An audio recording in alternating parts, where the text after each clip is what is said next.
Olá pessoal, tudo bem? Aqui é o Gabriel, técnico da CM, e eu vou apresentar para vocês o menu 1, que é destinado para os técnicos e para os instaladores. Para entrarmos no menu 1, primeiro a gente tem que ir para o item 1 e apertar o botão mais para ele ficar em 1. Aí entraremos no item 2, onde é a calibração dos sensores de temperatura. Nesse item, nós vamos ter algumas informações. A temperatura atual, esquerda, que o sensor está medindo aqui embaixo, quando eles estão conectados. E um parâmetro que a gente consegue alterar tanto para mais quanto para menos. Quando a gente diminui o parâmetro, a temperatura, como vocês podem observar, vai subindo.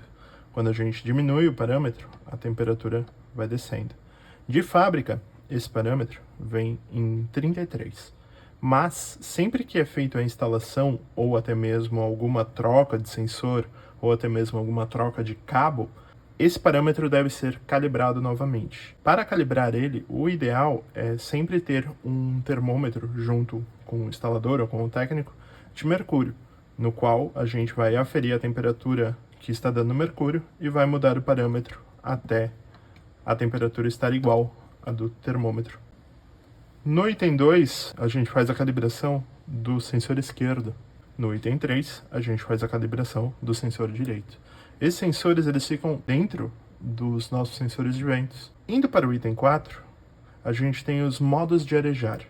Aqui, a gente tem algumas informações. Um número que representa a posição que o cursor estiver aqui dentro esses itens. Sendo 0 estando em C, o 1 em IE, o 3 em CV e o 4 em CIE. Essas siglas representam um modo de manejo de ar. Como assim? Se eles estiverem em 0, ele está em cortina, apenas cortina, onde toda a parte de troca de ar para despejo de gases é feita pela cortina. Já se ele estiver na posição 1, ele vai estar na parte de inlet e exaustores, onde toda a troca do ar vai ser feita e manejada pelos inlets e pelos exaustores quando a cortina estiver fechada. E quando a cortina estiver aberta também, ele vai fazer todo esse manejo de ar pelos inlets e pelos exaustores. Já no modo CV, ele vai fazer de novo esse manejo de ar pelas cortinas e pelo vento. E pelo CIE, ele vai fazer esse manejo de ar por cortina, pelos inlets e pelos exaustores. Por cortina em situações de calor, onde a cortina já vai estar aberta para baixar a temperatura, e por inlets e exaustores, quando as cortinas estiverem fechadas, ele vai manejar o ar por inlets e exaustores. Ainda aqui no item 4, nós temos o modo 4, que é a parte de ventilação mínima. Embora a gente sempre use esse painel com esse parâmetro em 0 para manejar em cortinas, o modo de ventilação mínima ele vai sempre manejar o ar através das configurações de ventilação mínima, lá do menu 0. Indo para o item 5, nós temos a parte de configuração do nosso sensor de claridade, o LDR. Aqui a gente consegue alterar o parâmetro de configuração, que de padrão de fábrica vem 50, ele multiplicado por 5 vai dar o nosso número acima do qual a gente vai ter dia ou noite. Aqui o nosso sensor de LDR ele está aqui, instalado já nesse painel. Perceba que quando eu coloquei ele para cima, ele subiu a leitura dele para 300 e pouquinho, ele fica variando um pouco. Porém, isso dá mais do que 250 que está calibrado, ou seja, ele leu como dia. Se eu voltar ele aqui para a sombra do lado, ele baixa para 200, ou seja, abaixo de 250, e ele lê como noite. Esse sensor, ele deve ser instalado na parte exterior do pavilhão, onde há variação de iluminação, justamente para ocorrer essa leitura de diurno e noturno, tanto para configurações de manejo de ar, quanto para configurações de temperatura diurna e noturna. Indo para o item 6, nós temos a parte de conforto, onde a gente consegue alterar para 1, e de padrão de fábrica ele vem 1, ou desativar a função do conforto. A função do conforto, ele trabalha todo o nosso manejo de ar. Quando essa opção, que vem de padrão para 1, eu vou até voltar aqui o menu para vocês, lá para o menu 0, no item 3, onde a gente tem a nossa parte de espera de ar diurna. A gente não consegue mais mexer aqui. Por quê? Por conta que tanto a espera de ar diurna quanto a espera de ar noturna vai seguir a curva, que é configurada aqui no menu 0, no item 15. Voltando lá para o nosso menu 1, para o nosso item 7. No item 7, a gente tem configuração de abertura da cortina esquerda. O que seria isso? É quantos tempos motores a gente precisa para abrir totalmente a cortina esquerda. Aqui está a posição atual da cortina, nesse caso em 0. Se a gente for lá no modo manual e mandar baixar, ela vai começar a abrir contagem. E aqui nós temos o atual, no caso, né? Quanto que vem configurado de fábrica para uma cortina inteira. Sempre que for feita tanto a manutenção das cortinas quanto a instalação, o técnico tem que abrir a cortina inteira e deixar configurado o número de tempos motores ideais para a cortina abrir inteira.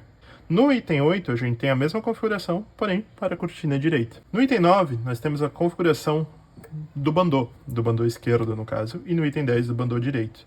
Quantos tempos motores a gente precisa para sair do bandô?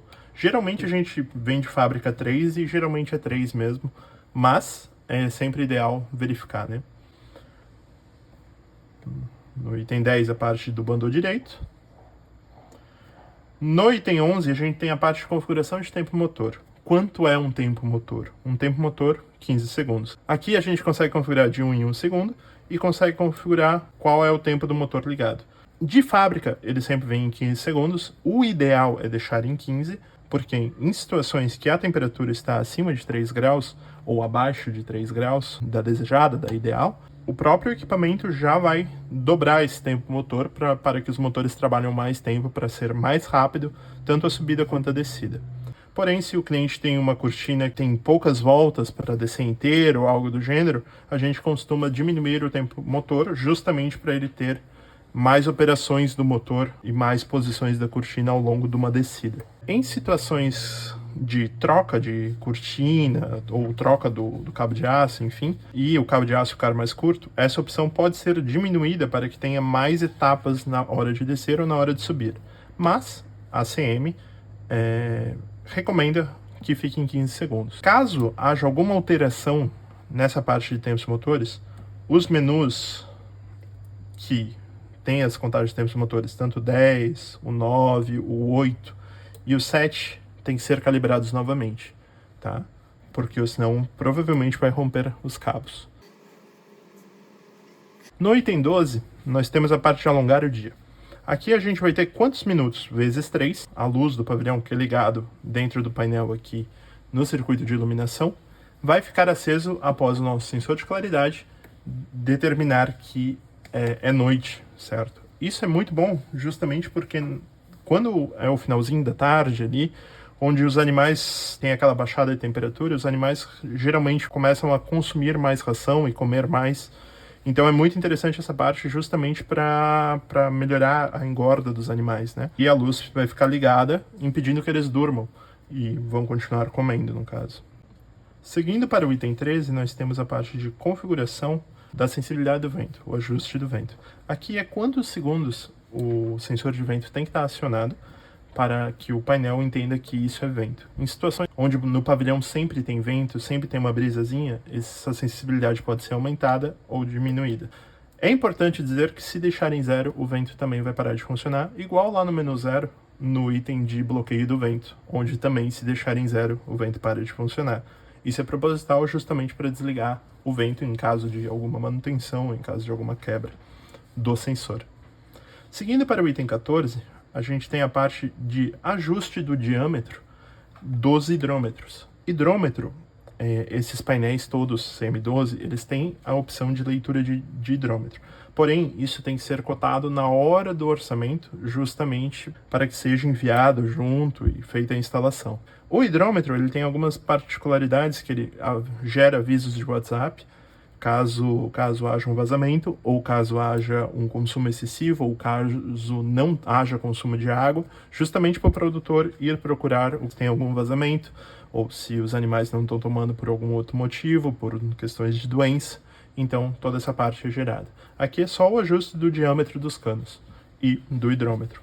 No item 15, por fim, nós temos os ajustes dos sensores de gases, tanto o de CO2 e o de amônio. Aqui é só basicamente um ajuste para que os leitores de amônia e CO2 leiam corretamente, pois o sensor ele dá com algumas casas a mais decimais, então aqui é só o ajuste da vírgula, certo? Então, pessoal, é só isso no vídeo de hoje. Apresentei para vocês todo o menu 1 e qualquer dúvida, é só entrar em contato com o nosso número de WhatsApp, que sempre se encontra aqui embaixo do painel. E também na descrição estão todos os nossos links. Obrigado!